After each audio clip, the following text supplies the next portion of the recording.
Hello everyone and welcome back. Tonight, I will be reading some stories as I play Khazan. But before we get into it, as always the stories will be linked in the description along with the music used, videos used, playlists, timestamps, and my TikTok. And if you like videos like this make sure you like, comment, and subscribe. That being said, sit back, relax, and enjoy the video. I hate hookup culture. So I was at a concert, and this guy very obviously kept walking by our seats to check me out. The first time he seemingly walked past and caught himself and walked back to look at me again. And this sounds very delulu, but it got to the point where even my sister noticed that he kept coming by our seats, and he would stare into my soul. And I can't lie, I don't usually get male attention, so it was exciting for me. But he never actually came up to me and said anything, so I assumed it was one of those passing moments with a stranger, or he wasn't ever actually checking me out. Fast forward to almost a year later. I'm swiping on a dating app, and his profile comes up. I'm like 95% sure it's him. So I swipe right, and we end up matching, and I'm immediately ecstatic. I message him, try not to sound like an absolute creep. And I asked him if he was at that concert. He was completely shocked by my memory. And then he said that he was at the concert and he remembered me. I was so stoked, and so I try to start up a conversation, because obviously in my delta brain, I start thinking we were clandestine for each other. Since I found his profile almost a whole year later, what are the odds? So we start talking, and about halfway through our first conversation, he asks if I wanted to get freaky. I don't really do that because healthy. Relationships don't start like that, and he's clearly not looking for that. It was just so upsetting that I finally got to find out if he was actually checking me out, and he was actually interested, and he was just not the way I wanted it to be. And I think if hooking culture wasn't popular, our conversation might have gone differently. My friend is being ghosted by his girlfriend, and I don't know how to help him. 20 female and my friend 19 male, we will call him Brandon. We are both in college. He met this girl while in college. She's very attractive and seems nice. They've been together for a month now. He met this girl through a mutual friend, and they started talking. Everything was going well. She added him on a second Snapchat account. He thought it was her main one. The one she has him on has no Bitmoji, and she hasn't been replying to his text. Messages I have her on her main account. I offered to text her on my phone, and she replied to be instantly. Brandon was obviously hurt. He tried to search up her main account, and nothing came up. I follow her on Instagram. He searched up that account too. Nothing came up. She also removed him on TikTok, and they've had no issues. Brandon feels like he's being led on. He's in a college counselor. He asked me for advice, and I told him to give it time. We talked all day about it yesterday. I told him if this continues, the best option is to break up, because it's not fair to him. He went home early yesterday because of how upset he was that she could reply to her friends, but not her own boyfriend yesterday. I went into the classroom to get my stuff, and I overheard she has a reputation for something. I didn't ask what was. I just left and went back outside to see if he was okay. I told her what I heard. He was quite upset. I gave him all the advice available. I think the best option is for them to break up if this persists, but I don't know any advice on the situation. Here are some comments. Sounds like you're already doing a lot to support him. Just being there and listening helps more than PPL think. Yeah, if she keeps ghosting, it's probs healthier for him to move on instead of waiting around. Sometimes just reminding him it's not his fault, and he deserves someone who actually communicates, can make a big difference. Best possible advice for you, friend, is to be honest and blunt. Move on, dude. She's known for this, and she's not worth the effort. If she's ghosting him, she's already finished it. He's just not accepting it. Continuing this, or trying to, is a waste of his time. Even if she responds, I'll never be the same, and there will always be trust issues. But I don't think she's going to respond. Sounds like she's blocked him. As a friend, best thing you can do is convince him to cut that one loose and move on to the next one. That relationship is going nowhere. And in the scope of things, a month is nothing. She obviously had issues with him and has cut him loose. Time he did the same. The story of my first, male age 19, tantric massage. I wanted to share a personal story of mine regarding my first tantric massage at the age of 19. I am a male. This took place around a decade ago now. I am new to writing erotica. In fact, this is my first post, so hopefully I give a good first account of myself. I apologize in advance if it seems any important information is missing or details are not completely there. This tantric massage took place just over 10 years ago, so hard for me to remember all the small details. I'll try my best. Spirituality was something I had developed a growing interest in around my late teens, and while searching up online, I came across Tantra, an ancient Indian tradition that focuses on using ritual, yoga, and meditation to achieve spiritual growth and empowerment. This all sounded good to me and started learning more about this. Eventually, I came across tantric massage, a massage that focuses on sensual touch, breath work, and stimulation of erogenous zones, which for me would be the lingam massage. For females, it is the yoni massage. For anyone curious, this is basically massaging your genitalia. I should also mention the point of this genitalia massage is to create a meditative sexual and spiritual experience. I had just turned 19 at the time, so still really young, but I knew I wanted to try this. I was still fairly sexually inexperienced at this time, so was feeling pretty nervous about it, but also excited knowing an experienced tantrika would be taking care of me. A tantrika is a woman who performs tantra massage. So after browsing online, I came across a tantrika who was experienced, and after explaining this would be my first time, she assured me she would take excellent care of me, and boy did she. Another factor that was important was her age. She was twice my age, and I don't know why, but to me that was quite important at the time. So after a chat on the phone and exchanging a few messages, I get to her door and remember feeling so nervous yet excited. I had never done anything quite like this. She answers the door, and remember I was blown away by how beautiful I found her. I think she could tell straight away how interested I was in her, because she let out a little giggle and let me in, sensing I was nervous. She took my hand and led me to her room and sat me on the bed. I remember it was during the summer, and she was wearing a dress that really accentuated her curves. She explained what was going to happen in the session and left the room. I remember when she left, turned around to leave the room, I got a good look at her backside, and I literally thought I had just died and gone to heaven. 19-year-old me was a horn dog. I left a donation on the bedside table, took my clothes off, only leaving my boxers on, and she came back into the room. She came back in, and the dress was off. She only was in bra and panties. As you could probably imagine, I got quite excited, and when you only have boxers on, she's going to see that. She collected the donation, then sprayed my groin with a spray. We both had a good laugh at that. She then instructs me to take my boxers off. I'll be honest and admit I was nervous. I was fairly sexually inexperienced and had only been with one woman prior to this evening. I took my boxers down, and she then asked me to lay on my back to practice breath work. I then eventually moved over to my front. I remember the massage started with very light strokes on the lower part of my body. Working her way up to my inner thighs was like grazing off my now fully erect penis, which was causing me issues laying down, but I soldiered on. Eventually, she started to massage my buttocks and lower back. She then sat on top of me, massaging my back and shoulders. She would do this thing where she would breath on my face and ears while massaging me. It's a lot more erotic than it might sound. She eventually got up, and I could hear dropping her bra.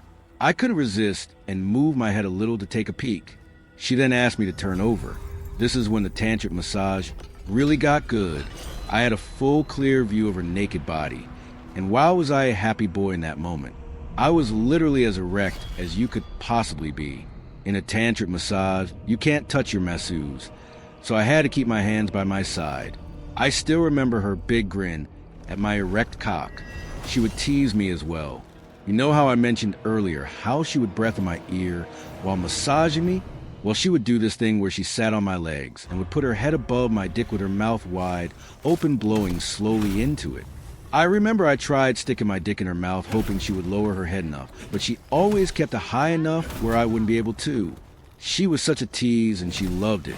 Throughout the massage, we would practice breath work, and she would then massage my upper body, resting her tits on my chest and stomach while doing so. Eventually, we got to the lingam massage. Where the lingam massage is different to a hand job is its purpose is to incorporate multiple waves of orgasms and more ball play than a usual hand job. After a little while of this, she eventually lay on the bed, jerking me off, and I remember I lasted a long time. She even mentioned she was surprised I hadn't come yet. She switched hands at one point. I honestly was pretty proud of myself for lasting so long, but she knew exactly what to do to get me to finish. She sat on top of me and stuck her ass right in my face. I shoved my head right in it, and wow, from that moment, I could feel the orgasm building, and building to the point I couldn't hold it back anymore. Within what must have been around 30 to 45 seconds, I started ejaculating, and I can still remember her screaming, "OHHHH" when I cummed. She was definitely impressed by how high my cum was shooting. I'll be honest and admit I didn't ejaculate for a few days prior to seeing her, as I wanted the orgasm to be really intense as it was. She cleaned me up with a big smile on her face and told me to take my time getting ready. I remember laying there spent. I couldn't believe how exhausted I was despite literally just laying there getting a tantric massage. Afterward, we had a chat, and she told me to see her again soon. She gave me a kiss on the cheek goodbye, and I gave her one back. So that's the story of my first tantric massage. Honestly, I have been interested in more mature women ever since. If any details seem to be missing then, as I mentioned at the start of the story, it was around a decade ago now. I hope you enjoyed it. I'm also happy to answer any questions you may have.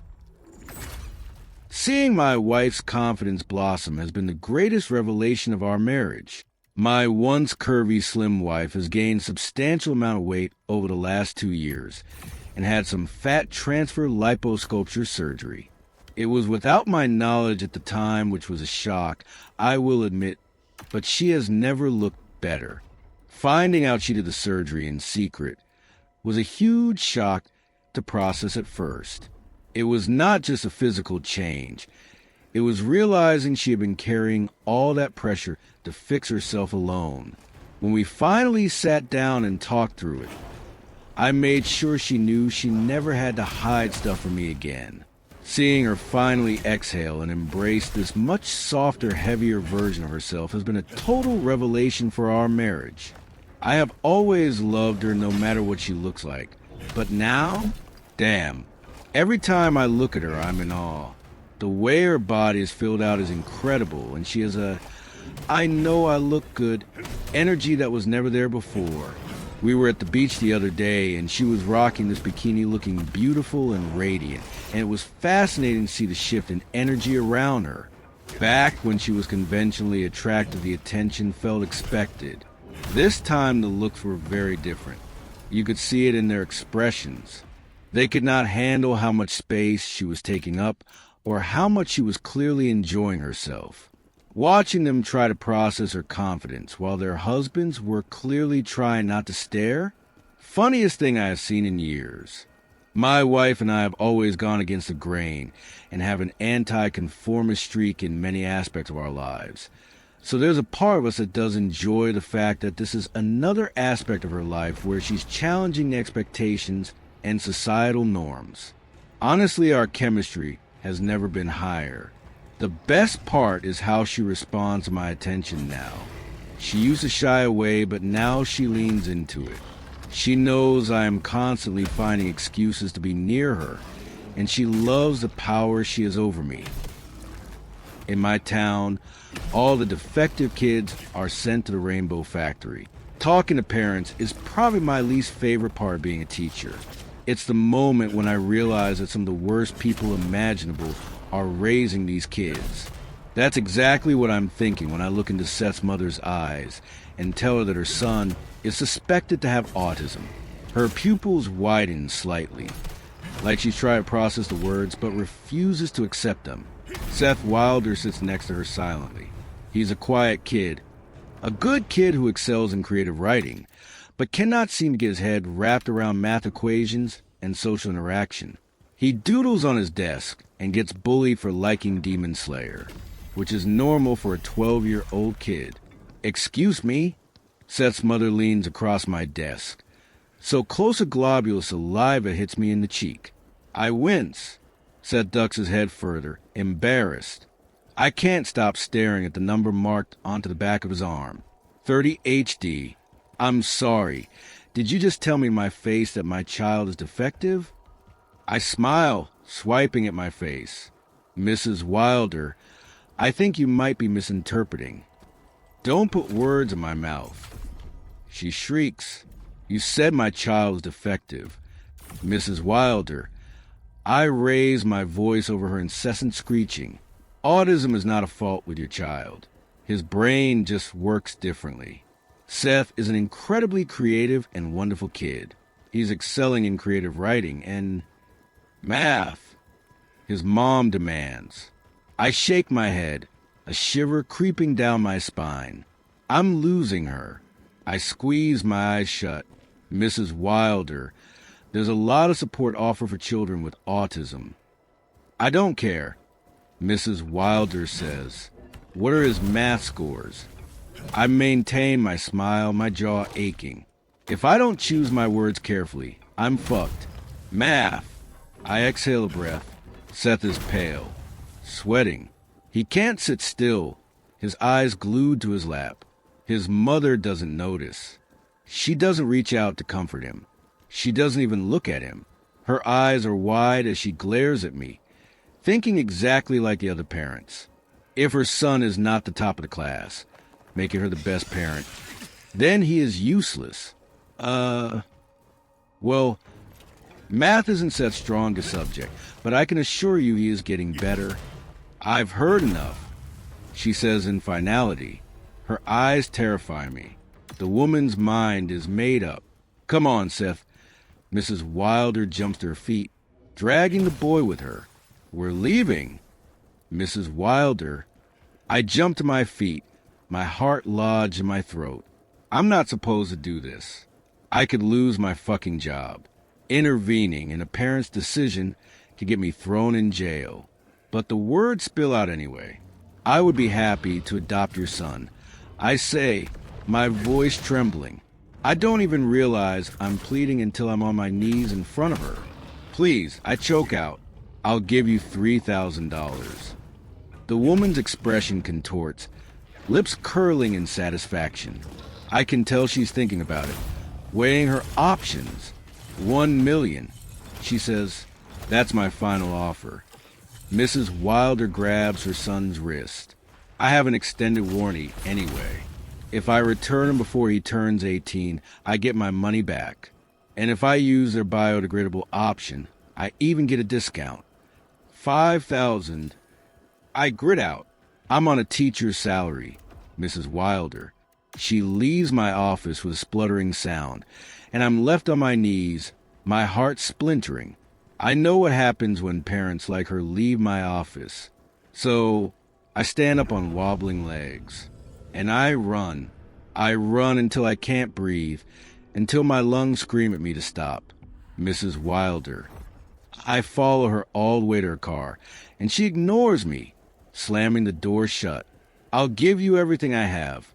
I whisper, just let me adopt Seth. $1 million. She says, again, winding the window down. I don't have that kind of money. Seth sits in the back, his head bowed. Mrs. Wilder shrugs. Well, we have no deal. I should have stopped interfering. I should have turned away and let Seth Wilder's mother abandon him. But I went to the bank instead. I withdrew all my savings, everything I had, and found myself at the Rainbow Factory, a towering glass building in the center of town, where parents took their defective children. Stand at the front desk. I hand over everything I have. Seth Wilder. I choke, then correct myself, racking my brain for his registration number. Sorry, I mean 30HC. I want to adopt him. The woman nods and types into her computer. I'm sorry, she says with a wide smile. I'm afraid 30HC was processed about 5 minutes ago. She looks me dead in the eye, still grinning, then turns, grabs a small green baggie, and hands it over. Her hands, I noticed, are stained with blood. Would you like his remnants? I hear they're great for your yard. I stagger back and leave the building, dropping to my knees. Vomit fills my throat, and I heave, my eyes stinging. Mrs. Johnson. The panicked voice slices through my thoughts. I lift my head just as Seth Wilder is shoved past me, along with 3 other children being led by guards, his hands tied behind his back. Seth, I glance at his arm. 30 HD. He looks just like my son before I brought him here to die. Wide, terrified eyes. This time I won't turn my back. I grab him, gently pulling him away from the guards. I want to adopt this child. I say, my voice shuddering. Seth is reluctantly let go, and I pull him into a tight hug. He doesn't feel like my son yet. I know he will never replace him, but I can give him a mother. And right now, that's all Seth needs. Because you wish for it. My face was scarred due to my fights with my cousin as a child. That's what I got to know from my mom when I asked about them. As we used to live in a joint family, she was never able to argue with my aunts to stop their child. So I grew older with those scars, and more than that, my skin was also not very good. I had dark circles and some pimples too. I tried everything, face washes, soaps, home remedies too, but I still felt terrible. And also, I wasn't even able to smile properly, as there were visible gaps due to my fault of excessively using a toothpick as a child. My front upper tooth was also crooked because one day as a child, I tried to twirl in the air, resulting in falling with my front tooth on the floor. These were the things that made me very uncomfortable and underconfident. So as a result, I relied on makeup. Yes, a taboo for men using it in India. I only tried to do it for functions or events, but I got no praises when I had not applied it on. Slowly, I started applying it whenever I had to go out. Then slowly, I started to do it all day, just after waking up. Was that it, you thought?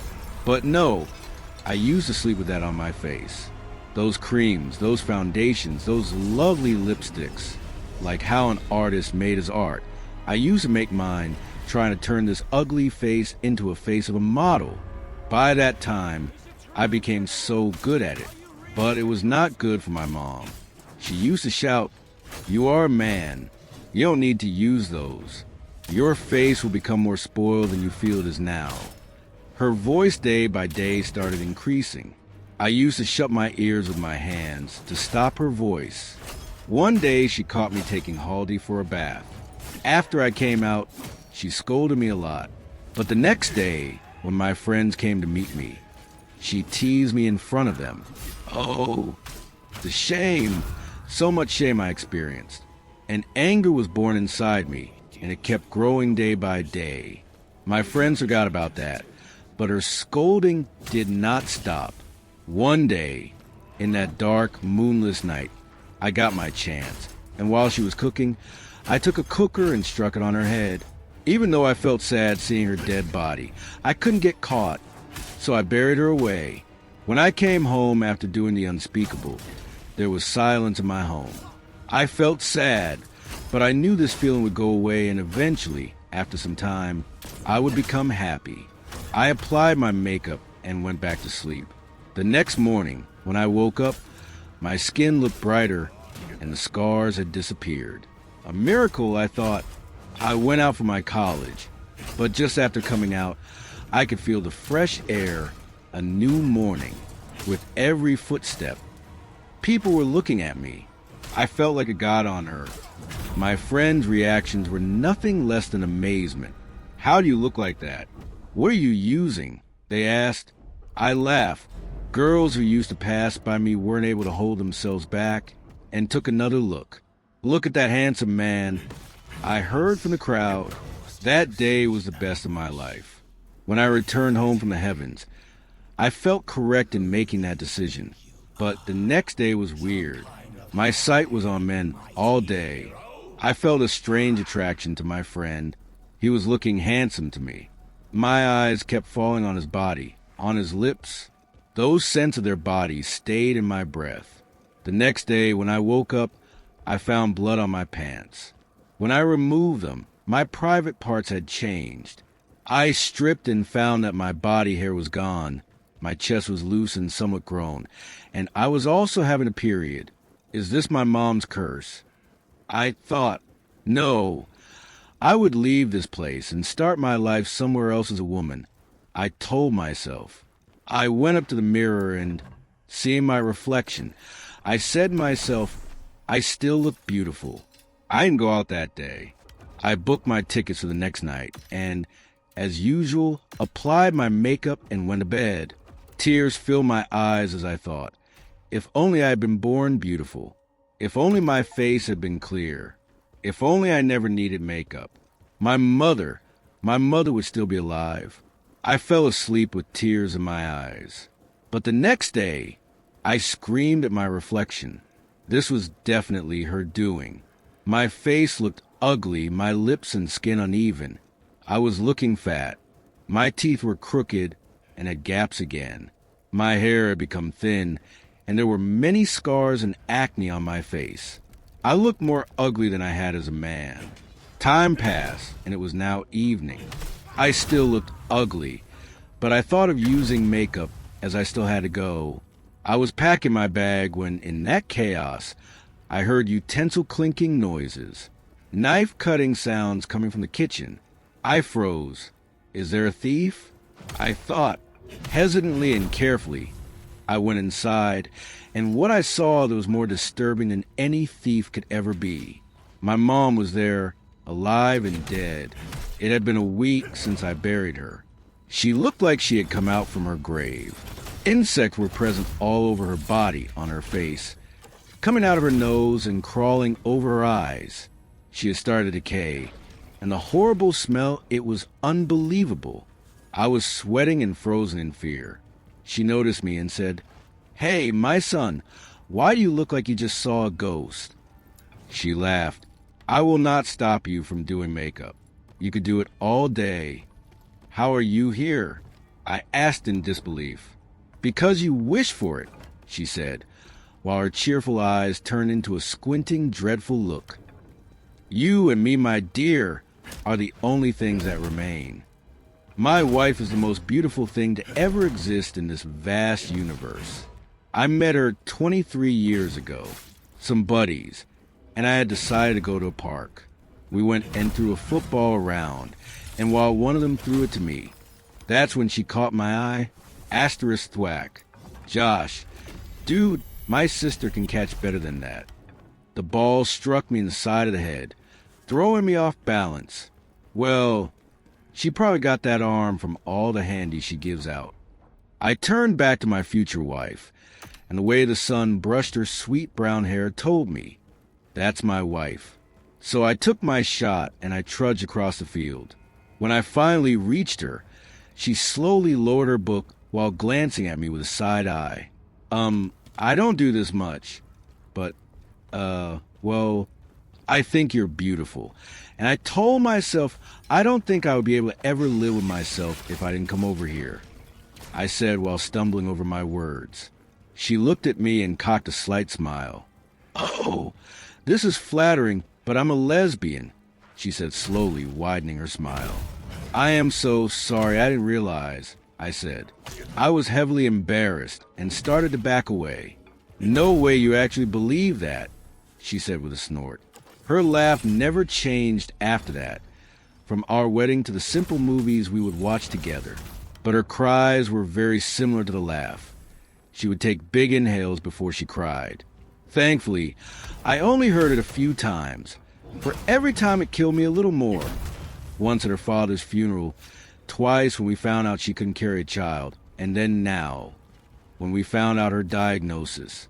My wife is my everything, and that is why I tried everything to keep her alive. The milky fluorescent lights painted a sickly white onto my sweet Meredith skin. Her hair draped over her head as she sobbed into her hands.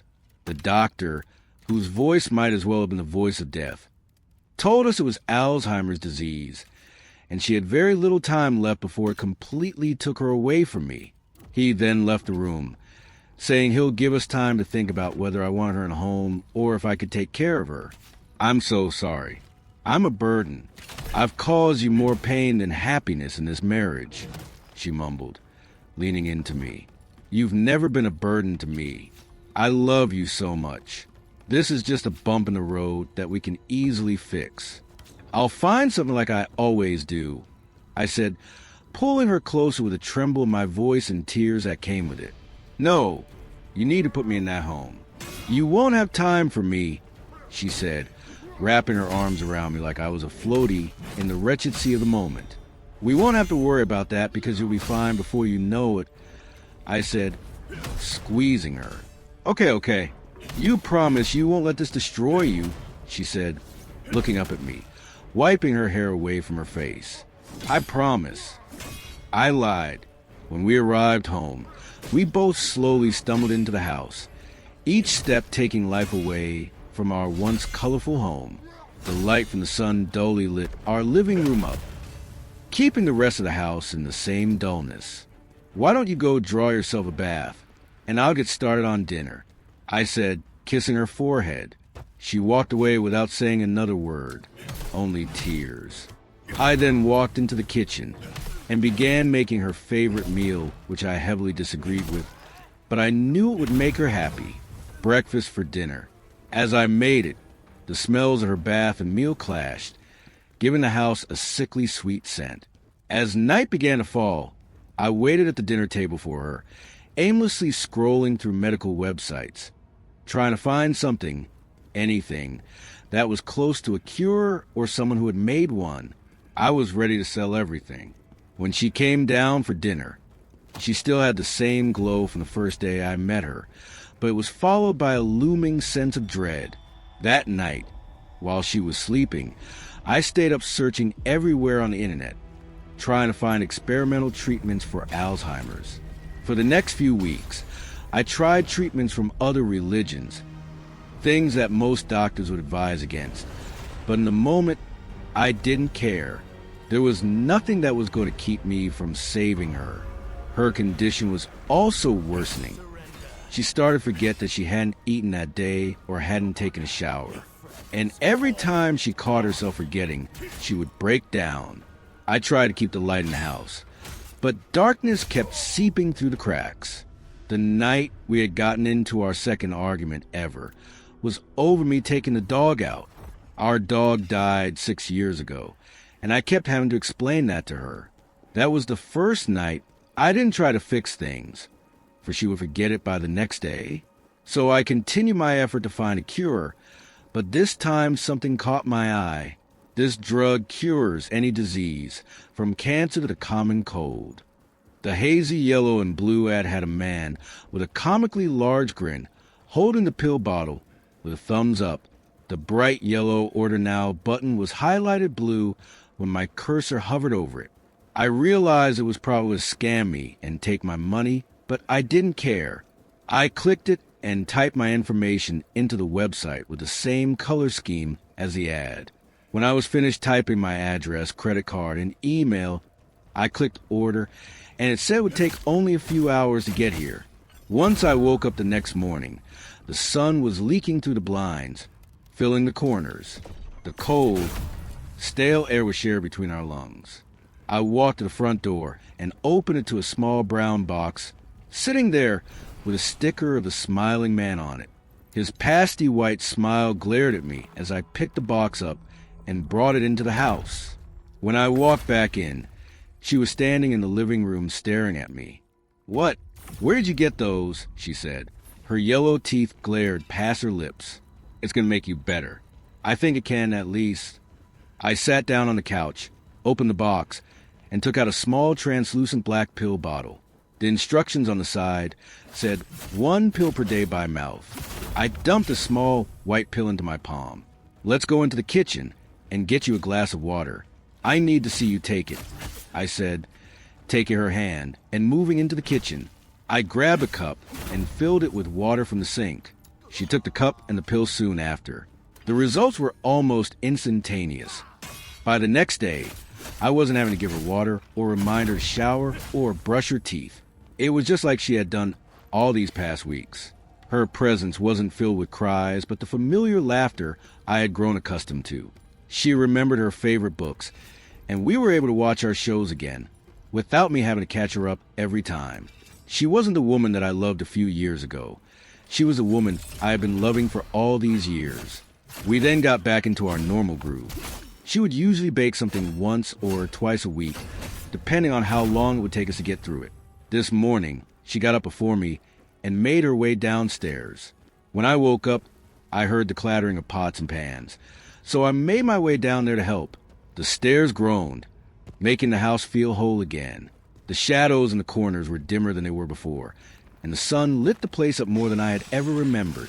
I reached the kitchen hallway, and that's when I saw her standing in the kitchen mixing a bowl of brownie mix, her hair up in a messy bun and with a heavy concentration. When she turned around to see me, she smiled. "I almost started to think you were dead from how long you were asleep," she said with a slight huff. I just stood there watching her with the widest grin my face would let me. "What?" she said, her smile fading just a tad.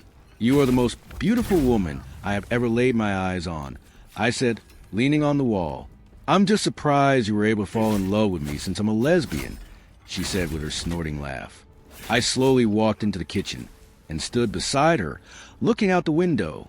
"Can you read the instructions off the box for me?" she said, whisking the water and brownie mix combination. "Okay, you ready?" I said, already examining the box for the instructions. "As I'll ever be," she said with a shrug. "Okay, 1/3 water," I said, already added. She followed, 1/3 vegetable oil. The liquid gleamed as it joined the rest of the concoction. "And 1 egg should do it," I said, putting the box down and walking to the oven to change the temperature to 375 degrees. The sound of 1 egg cracking rang through the room and was then followed by the metal whisk scraping the sides. There was then a slight pause, and another crack of an egg rang out. I turned around, staring at the counter, examining for a second egg, and that's when I saw it. 2 broken shells sitting side by side. I thought the recipe only said 1. I hesitated, staring at the 2 broken eggs. Yeah, it did. She then reached for the box with a quick, fluid motion, knocking the bowl off balance and making it tip off the counter, shattering it once it reached the floor.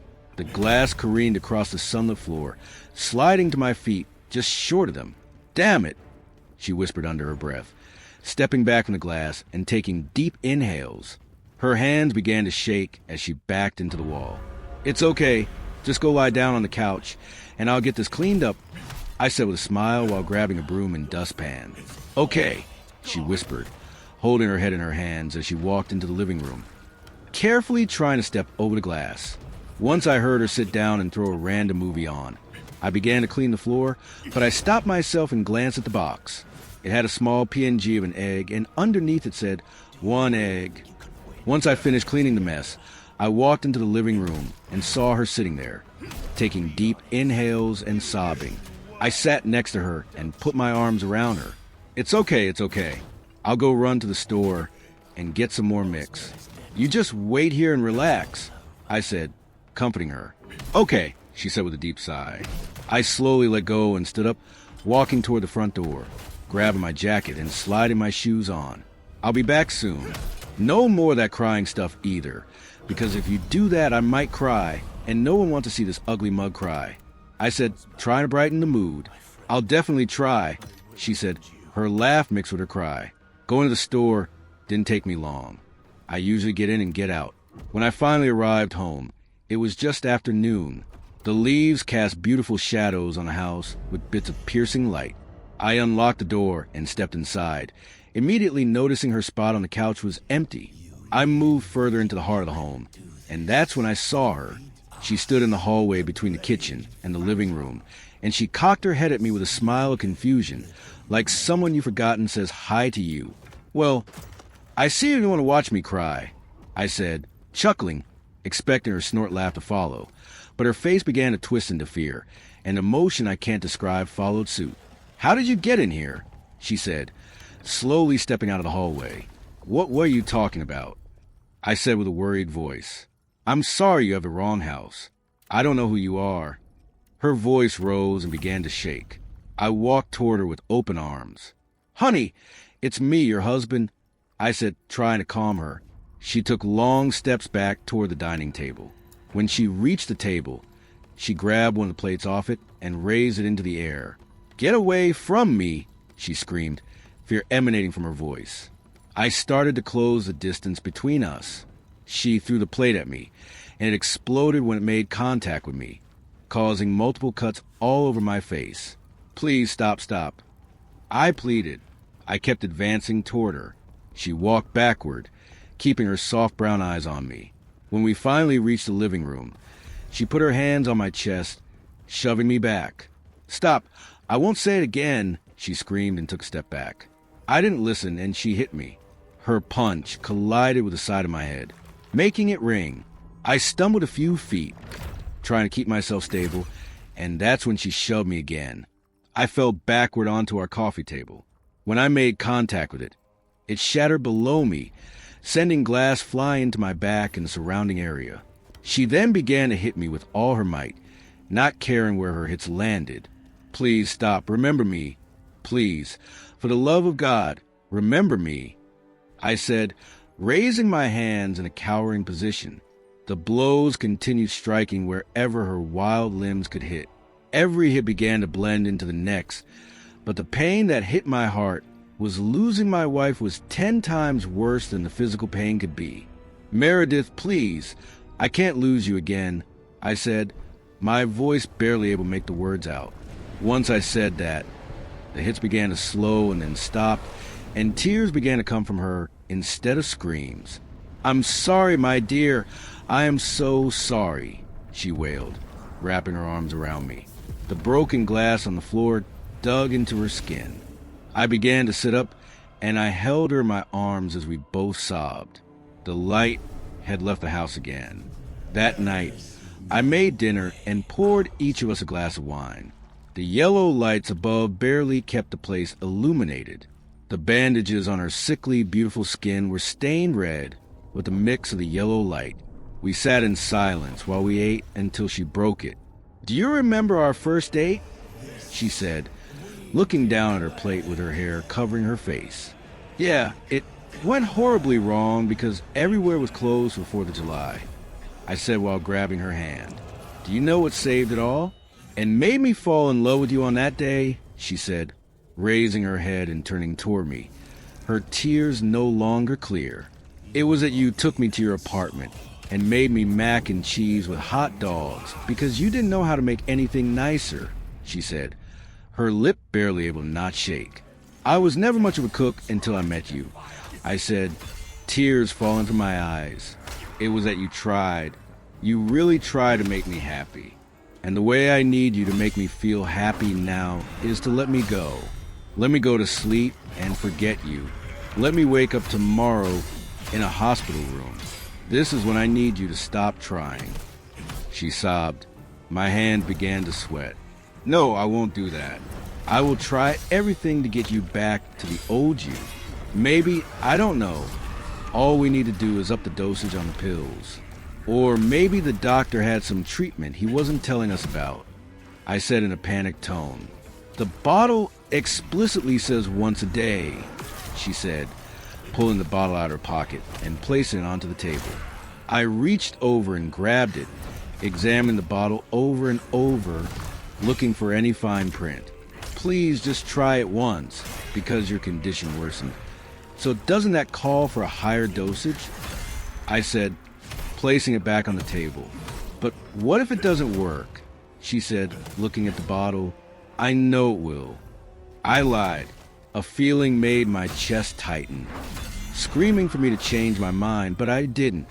So she took 2 pills, downed them with a glass of water, and then we went upstairs and held each other until we fell asleep. That night around 2 in the morning, I woke up to the stairs moaning and groaning from the weight of movement. When I looked for Meredith, she was asleep, looking beautiful even through the eye bags and the messy hair. I slowly walked over to the bedroom door, trying not to step on the soft spots of the house to make it creak. Once I reached the door, I saw it ascending the stairs slowly and deliberately. It was a fog that moved as if it were alive. When I saw it, I wasn't fearful, only filled with sadness, for I knew who this fog was. I slowly closed the door behind me and stood between it and the door. Why her?" I said in a slight whisper. "We do not make decisions on who goes. We only punch the tickets." The voice echoed from everywhere but the fog. It did not sound like the doctor. Then why doesn't the person who has come talk to me? I said, with tears running down my face. We are God's garbage man. We clean up what's left behind. The deep growl shook the house. Once the echo stopped, they spoke again. It's time to say goodbye, Anthony. Once the voice stopped, I opened the bedroom door and slowly walked over to her side of the bed. The fog slowly moved into the room with me. Hey, Meredith, wake up, I said, wiping my nose, trying to hold back the tears. Her head slowly rose from the pillow with a confused expression. Meredith, I realize how little time we have. I just want you to know none of this has been your fault. And I love you so dearly. The way you smiled after every horribly stupid joke I made. To the way you smiled at our wedding when we promised in sickness and in health. You were never the burden. You were the reason I got up in the morning. I love you, Meredith. I don't think I'll ever truly know what to do after you're gone, I said, holding her hand, sobbing when I was met with her silky voice. I'm sorry. This is extremely flattering, but I don't know who you are, she said, putting her other hand over mine. Just go to sleep. I'll tell you everything in the morning, I said, kissing her one last time. I slowly walked toward the door when the fog obscured my vision. The house then felt empty and cold. The sun no longer shone into the house. Only the shadows found their way in. Every morning, the bed felt heavier, as if it didn't understand what had happened to her. There were days when I told myself it was my fault. But in the end, I only wanted to save her. I only wanted to fix her, and I thought upping the dosage would do it. Today was the first day I didn't set a plate of breakfast for her. To remember her, I went back to the park where she first caught my eye and read her favorite book, hoping that I would find her within the story. Writer's note. This is the first story of mine I have ever finished. This story came to me within a few minutes, and only took me 2 days to write. I fell in love with these characters, and I hope you all will too. Please send me any advice I could use for future stories that I may write depending on the review of this. Story time / learning experience. Guy, 26M. I was 25F. Guest dating for about 2 years nonfiction. This will be a quick story time / learning experience. My revelation about a guy I was dating happened in the beginning of the fall semester. So I'm kind of over it and can say this story. So in 2023, I just transferred to university because I was miserable from my previous university. Within the middle of the semester, my first semester in my new university, I was happier because I was improving socially, academically, etc. During this time in the semester, an international Indian guy doing his master's at the time basically approached me in the library. This was the first time I've seen him, but he said he'd seen me several times but didn't know how to approach. Eventually we started talking, and it progressed to a relationship. I am of Caribbean descent. Both parents are from an island in the Caribbean. And my mother was naturalized in the U.S. before my father. My mom then did a finance visa to let my father in the U.S. Since then, the relationship went downhill, and my mom believed that my father just wanted a visa. Therefore, ever since my mom knew about the relationship with my then BF, she was totally against it, telling me I will catch a disease from him. He's lying, who will find you attractive, etc. My mom has also acted this way with my cousin when I was little and basically cursed my cousin's BF out. And ever since then, that cousin has never spoken to me or my mom. Fast forward, he brought several things from India, tops, purses, shirts, etc. But because my mom were saying all these things and how my dad was with us, I never fully trusted him, and a lot of fights arose because of that. Now, there were definitely several red flags with him. I caught him in several white lies, and sometimes he would say, "Are you outside? Can you meet me here?" And I would say, "Okay," then never respond until for a good while. But now when I'm looking back, I think he wanted to venture outside on the campus with someone else, but wanted to distract and see where I was. My cousin 1 year ago was having her marriage in Mexico, and I invited him, but after I saw the inconsistencies and the lies, I decided to quietly uninvite him and went to Mexico with my mom without him. He always said he was really busy with applying to jobs to get permanent residency, whatever, and this is why he was like this. I said whatever, because I was already distancing myself. I posted the moment I landed in Mexico on my Insta, and he got very upset. Then he said he wants to meet me in person after I come back, which was weird back. He was really wishy-washy. I didn't expect him to actually meet me. When I meet with him, he kept flaunting his neck.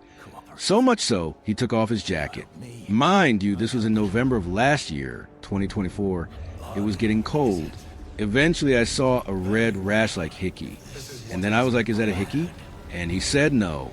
I said, that looks like a hickey. And I said, I'm going to take a pic. And he said, I don't care what your friends say. I said, okay. All my friends said it looked like a hickey and came to the conclusion that maybe he was trying to make me jealous. I agreed with what was said because he kept asking who went to Mexico, as if I went with another guy. But what always stayed in my mind was, in what time was he able to get someone girl to give him a hickey? That means he has another girl on the side. Okay, IDC back. I think maybe he felt I was drifting away, I guess.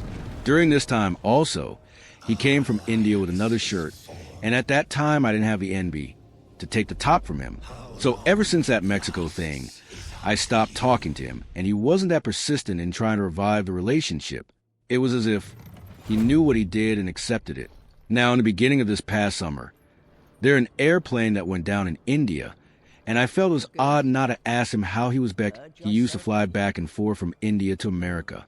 Since then, we started talking more and decided to meet each other in the beginning of the fall semester on campus during my grad school orientation. We meet, but my mom made it a bit difficult to meet with him. During that time, he had a black Nike cap on him. Now it is moving time, and my mom is helping me to move my boxes in my dorm and new groceries. There is a campus bus that drives students to grocery stores. When we got on the bus, we sat. I didn't really scan the bus, my mom and I just sat, but I could feel that there was a lot shifting going on behind us. Then I heard a loud noise, then looked, and I see a guy covering his face with his shirt. I think nothing of it. And then I'm like, wait, is that the same Nike black cap he had on when he met me? So just to make sure, I look back again, and there's an Indian girl sitting next to the guy, covering his face with his shirt, and he has the same Nike black cap on. His arms looks exactly like his arms. I turn around, and I said to myself, OMG, that's him. The next stop, him and the girl get off, and I look back to see how they are, and I see him hiding himself looking very distressed, and the girl is trying to comfort him. Honestly, I didn't shout, I didn't say anything. After that, he started appearing in locations where I'm always in, libraries. Then he would say, oh, I saw you in the library. I never responded. He continued to text me and appear in the same locations I was in for a good 2 months. Lastly, I was walking in the library, I think looking at something on my phone, and when I looked up, I saw him. He then started to walk towards me, and I rolled my eyes, and he turned around and kept walking. I was so confused why he wants to talk now, when before he was very wishy-washy. Since that meeting we had in the summer, I've never spoken to him. All his efforts to speak, I never answered, and as expected, I didn't cry because I was kind of done with the situation a good while ago. I think I'm saying all of this to say that not everyone has the same heart as you. I had to learn that because I never knew someone could lie so much like this. I also created this post to see what others think about the situation. The way that they both got off the bus. I feel the girl/woman knew who I was. Is that the person who gave him the hickey? Also, it was nuts Beck during all this. He was being really intimate in the text messages. Also, when I'm looking back at that hangout with him on campus, he was looking around so much. It was as if he wanted to make sure people didn't see him. It was so weird. I'm just so happy I'm out of it. Was I wrong for how I handled this? TLDR. I met a guy who came on strong but was inconsistent and dishonest, and I started noticing red flags early. Between his behavior and my own growing doubts, I slowly lost trust in him. After seeing clear signs he was likely involved with someone else, I emotionally checked out and distanced myself. When he later tried to come back into my life, I ignored him because I had already moved on. Looking back, I see it as a lesson that not everyone is as genuine or honest as I am, and I'm just glad I got out of it.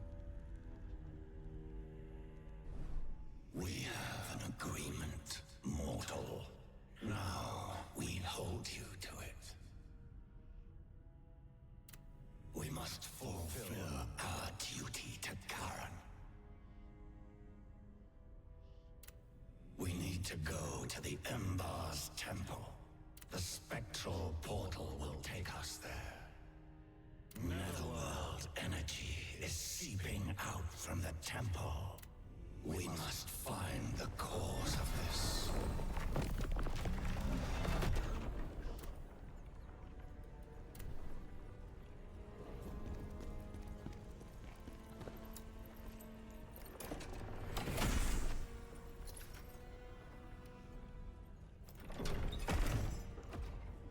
Alright, everyone, that's all the stories for tonight. I hope you guys enjoyed the video, and I'll catch you guys later. Good night, everyone.